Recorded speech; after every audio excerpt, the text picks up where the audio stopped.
Helene, I've been following your reporting all week, and you have been on all of these huge economic stories that everybody's been watching in every market. And so we're so lucky to have you here. Fed, GDP, corporate earnings. And I want to hit you with a trick question right off the bat, which is the U.S. economy in a recession? Well, Brad, the answer to that is clearly depends on who we ask. This whole discussion around the state of the economy has once again become a political debate. And one reason for that is that we have midterm elections coming up. But just to clarify what's been going on real quick, there's two definitions for a recession. One that most economists have been taught in school, which is 2 consecutive quarters of declining GDP. And then there's the National Bureau of Economic Research that says that it's more than just GDP numbers. It's a significant decline in economic activity across the entire economy. So that includes the labor market, that includes consumer household balance sheets, credit quality. And we heard Janet Yellen say yesterday during a press conference that all of those things remain very, very strong, which is why most economists and policymakers say that we're definitely not in a recession right now. Let me just break you off right there, Helene, and we're going to take a look at this exchange that we've pulled up. Again, just making the point that this has become such a political issue, just this label, right, of whether we're in a recession. Let's take a look at this exchange between a Fox News correspondent and White House spokesperson earlier this week on the subject. No, we're not redefining recession. If we all understand a recession to be 2 consecutive quarters of negative GDP growth in a row, and then you have White House officials come up here to say, no, that's not what a recession is. It's something else. How is that not redefining recession? Because that's not the definition. That is not the definition. Brian Deese said in 2008, of course, economists have a technical definition, which is of a recession, which is 2 consecutive quarters of negative growth.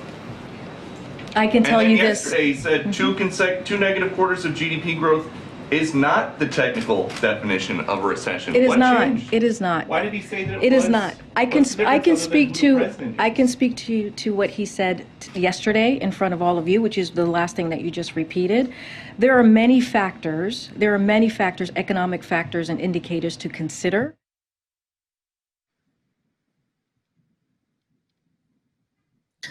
Helene, what do you make of that? It makes sense what she says because, in addition to this whole discussion around the broader economy and the strength of it, GDP numbers get revised by an average of 1.5%. And economists say that it's very likely that the first quarter GDP number turns out to be positive and not negative once it gets revised, because the discrepancy between the output side and the income side is particularly wide in the first quarter of this year, which is unusual. So there are a lot of factors that point towards the argument that the economy is not in a recession yet.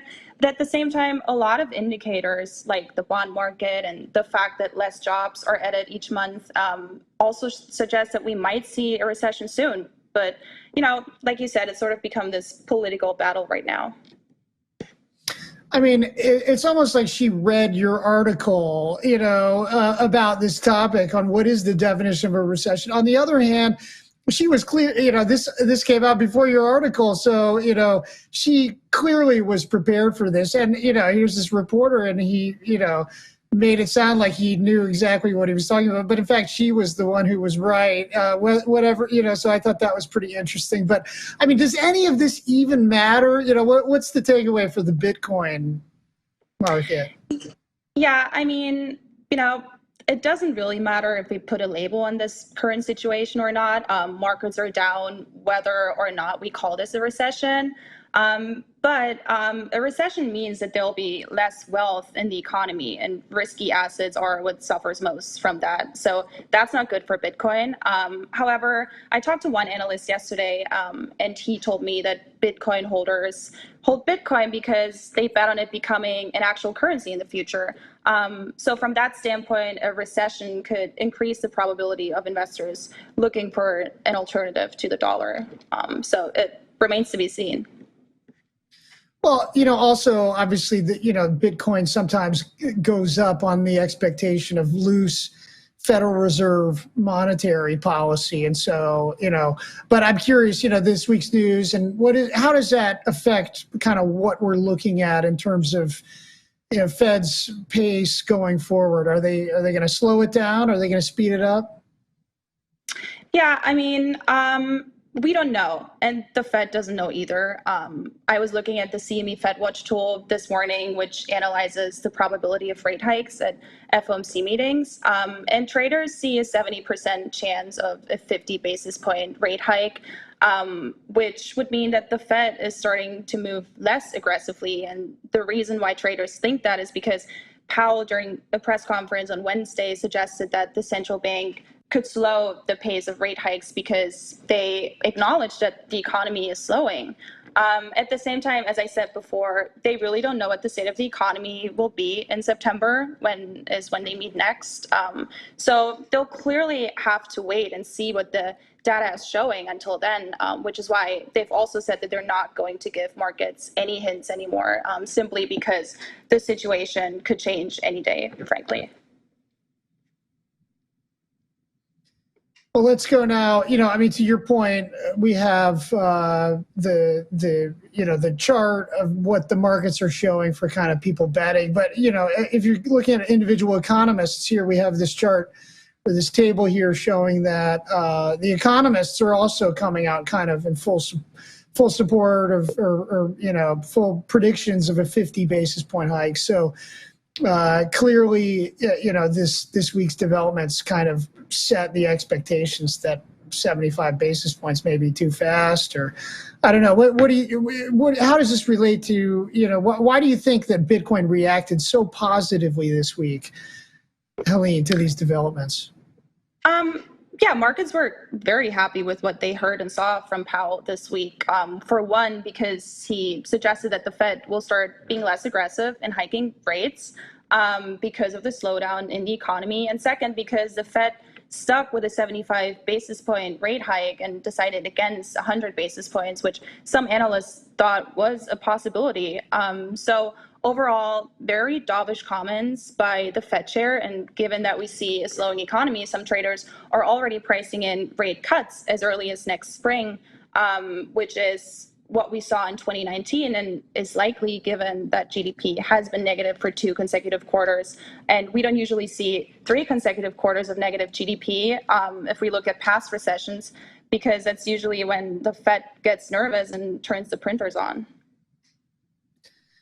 Helene, it's amazing. I mean, there's been so much this week that, I feel like you and I could just talk for an hour. But let's go to the next topic here.